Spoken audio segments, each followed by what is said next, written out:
une étude hydrogéologique détaillée permet de choisir un emplacement de forage stratégique.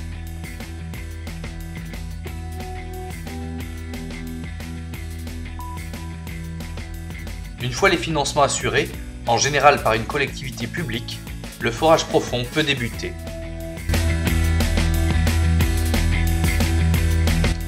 Un tel chantier nécessite de réserver de la place pour la foreuse, les compresseurs et les véhicules de liaison.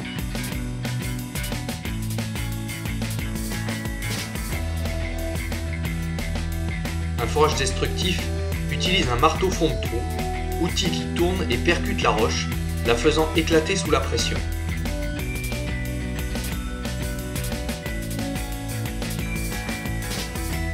L'outil est mis en mouvement par de l'air comprimé qui circule de la surface vers le marteau fond de trou via des trains de tiges en acier.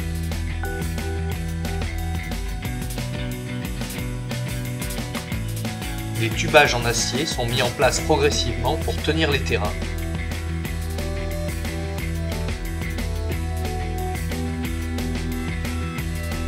La partie inférieure du tube final est crépinée de manière à laisser passer l'eau.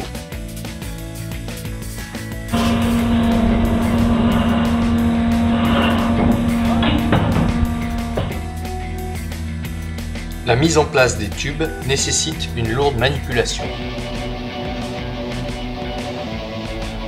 Le train de tige est inséré dans le tubage acier et l'ensemble est mis en position verticale.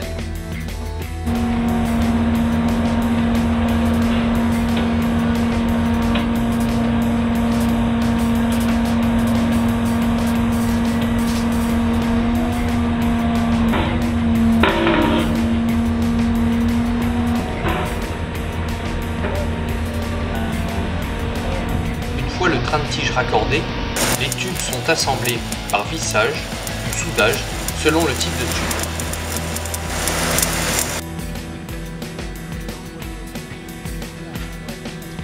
La foration peut alors se poursuivre jusqu'à ce que le forage recoupe des eaux souterraines.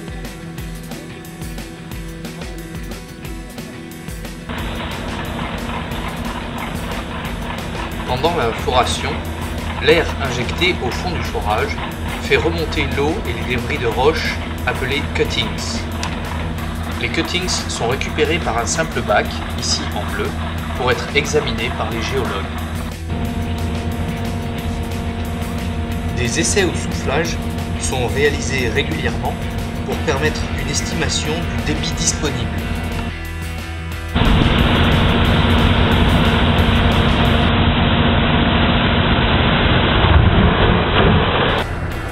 Après un arrêt plus ou moins long des travaux, il faut vider la colonne d'eau accumulée dans le forage, ce qui donne lieu à des débits toujours impressionnants.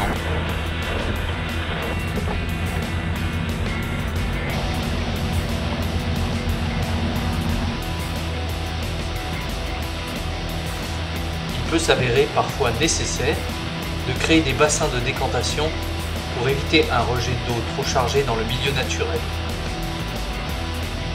C'est souvent le cas lorsqu'il faut traverser des terrains argileux ou marneux épais.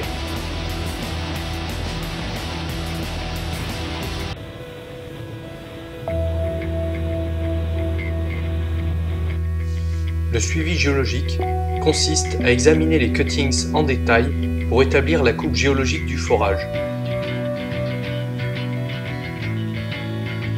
Chaque arrivée d'eau est soigneusement notée et échantillonnée pour mesure de la conductivité et de la température ou analyse chimique ultérieure.